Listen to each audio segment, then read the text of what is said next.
സുൽത്താൻ ബത്തേരി നഗരസഭയിലെ 2 റോഡുകളാണ് കൂട്ടിമുട്ടാതെ പാടത്തിന്റെ 2 ഭാഗത്തായി അവസാനിച്ചിരുന്നത്. റോഡുകൾ യോജിപ്പിച്ചാൽ നിരവധി കുടുംബങ്ങൾക്ക് പ്രയോജനപ്പെടുമെന്ന് മനസ്സിലായതോടെയാണ് സ്ഥലം വാങ്ങാൻ നാട്ടുകാർ മുന്നിട്ടിറങ്ങിയത്.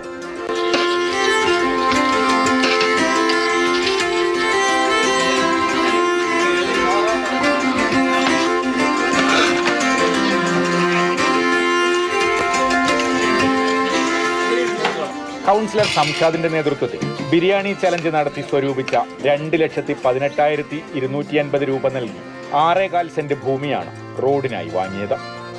ഭൂമിയുടെ രേഖകൾ കഴിഞ്ഞ ദിവസം നഗരസഭാ സെക്രട്ടറിക്കും ചെയർമാനും കൈമാറി. ഏകദേശം 6.25 സെന്റ് സ്ഥലം പദ്ധതിയിലൂടെ നമ്മൾ പൂർണ്ണമായും നമുക്ക് ബിരിയാണി ചലഞ്ചിലൂടെ വാങ്ങിക്കാൻ സാധിച്ചിട്ടില്ലെങ്കിലും പിന്നീട് നമുക്ക് അതിന്റെ ബാക്കി വന്ന തുക ചില വ്യക്തികളൊക്കെ കണ്ടു, അങ്ങനെ വാങ്ങി മുനിസിപ്പാലിറ്റിയുടെ ആസ്തിയിലേക്ക് വരുന്നതോടുകൂടി ഇത് മുനിസിപ്പാലിറ്റിന്റെ ഫണ്ട് അല്ലെങ്കിൽ MLA ഫണ്ട് അല്ലെങ്കിൽ മറ്റ് ഫണ്ടുകൾ ഉപയോഗിച്ചുകൊണ്ട് ഈ റോഡിന്റെ പണി പൂർത്തീകരിക്കാൻ നമുക്ക് സാധിക്കും.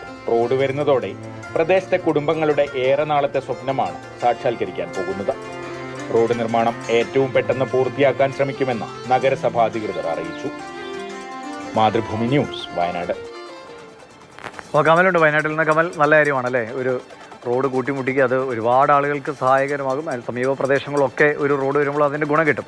എന്തായാലും നല്ല ആശയം. ആരാണ് ഇതിൻ്റെ തുടക്കം കുറിച്ചത്? വേഗത്തിൽ ഇനി അവിടെ ഒരു ടാർട്ടർ റോഡ് വരുമോ? ഈ കൂട്ടിമുട്ടാത്ത റോഡിന്റെ കഥ തത്സമയത്തിൽ തന്നെ നേരത്തെ പറഞ്ഞതാണ്. ആ ബിരിയാണി ചലഞ്ച് നടത്തിയ സമയത്ത്, അതായത് സുൽത്താൻ ബത്തേരി നഗരത്തിൽ തന്നെ കുപ്പാടി ഭാഗത്തു നിന്ന് വരുന്ന ഒരു റോഡ്, മറ്റൊരു റോഡ്, അത് പാടത്തിന്റെ 2 ഭാഗത്തേക്ക് ഇറങ്ങി നിൽക്കുന്നു.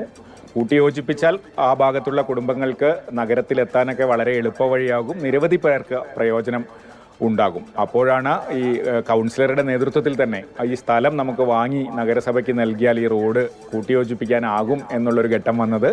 അതിനവർ കണ്ടെത്തിയത് ബിരിയാണി ചാലഞ്ച് എന്ന മാർഗമായിരുന്നു.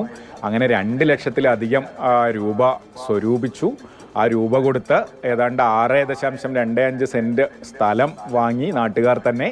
അത് കഴിഞ്ഞ ദിവസം നഗരസഭാ സെക്രട്ടറിക്കും ചെയർമാനും കൈമാറി. അതായത് വികസനത്തിന് നാട്ടുകാരുടെ തന്നെ ഒരു പങ്കാളിത്തം, നാട്ടിലെ മുഴുവൻ ആളുകളുടെയും സഹകരണത്തോടുകൂടി കുറേ കുടുംബങ്ങൾക്ക് സഹായകരമാകുന്ന ഒരു റോഡിന് വേണ്ടി സ്ഥലം വാങ്ങി അത് നഗരസഭയ്ക്ക് കൈമാറിയിരിക്കുന്നു. എന്തായാലും നഗരസഭയുടെ ആസ്തി രജിസ്റ്ററിൽ ഈ സ്ഥലം കൂടി ഉൾപ്പെടുത്തി എത്രയും പെട്ടെന്ന് ഈ കൂട്ടിമുട്ടാത്ത 2 റോഡുകൾ, വർഷങ്ങളായി അങ്ങനെ വന്ന് നിൽക്കുന്ന റോഡുകളാണ്, അത് കൂട്ടിമുട്ടിക്കാൻ തന്നെയാണ് ശ്രമം. എത്രയും പെട്ടെന്ന് റോഡ് നിർമ്മിക്കുമെന്ന് നഗരസഭയും അറിയിച്ചിട്ടുണ്ട്. നല്ല കാര്യം. വേഗത്തിൽ തന്നെ ടാർട്ടർ റോഡ് അവിടെ വരട്ടെ അല്ലേ? ഇനി ആ കാഴ്ച കൂടി നമുക്ക് പങ്കുവയ്ക്കാം. ശരി കമൽ.